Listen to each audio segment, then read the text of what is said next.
Animation is a well-known art form, ranging from Disney movies to commercials you'd see on TV. Animation first began in 1907 by Emil Cole. His first film was titled Phantasmagoria, which featured characters doing silly acts and morphing to the next scene. This is considered the first animation of all time and inspired many more, allowing it to grow to the type of genre it is today, starting with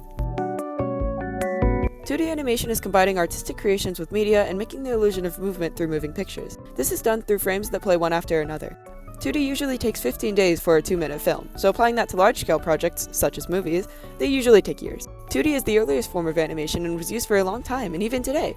However, most professional movies are drifting away from this style, making it harder to see today. It's mainly used in cartoons and TV shows. A more common style for movies present day is 3D animation is a very popular style of animation, being used in almost every movie since Toy Story in 1995. Toy Story was the first debut of this type of animation, and it was 3D! It definitely was a hard style to get started with, but as it developed it only got better and gave more details to the movie, even making details that might not even be noticeable.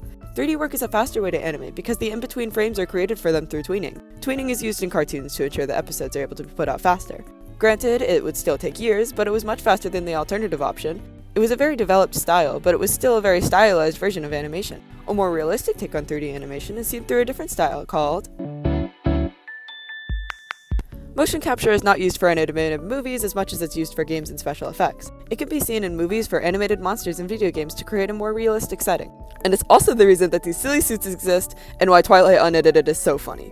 This style can take years as well, and it ranges around 3 to 5. It is done by green screening the person wearing the suit and animating around the dots. Motion capture was a type of animation that casted real acting and live people. There's another type of animation created outside the paper, and that is stop motion is an incredibly taxing form of animation, and takes around 60 hours just to create a 5-minute clip. To create a stop motion, there are usually several different faceplates and different items you have to make. Stop motion, however, is also a very welcoming style of animation to younger audiences. There's even kits that exist to get you started on it, though I wasn't around for the creation of that, so I just opted for Legos. Stop motion isn't exactly popular in the film industry, probably because of the duration of it, but every so often a new one is put out and they're great, and other times they are movies. I've gone over various different styles of animation, so I'll go over how they're made and what they use. One thing I haven't brought up is how every animated style has a different set of frame rates, so not all the times are 100% accurate. The tools can differ, but many use these big old tablets you see in the behind-the-scenes shots. There are various different brands, but they all cost a fair amount. And in my personal experience, an iPad works much better than the 4 tablets I own. Computers are a pain to set up.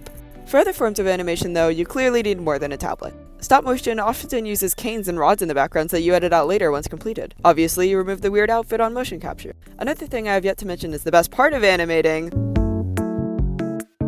Deadlines for normal work are required. You can't just wait years for a single paper due. But when deadlines are applied to creative fields, things get harder to judge. With the pressure of deadlines, many animators have to work overtime on top of their 40-hour week. It can build up to make 100 hours in a week, or 14 hours a day. But at least they're paid well. Sometimes.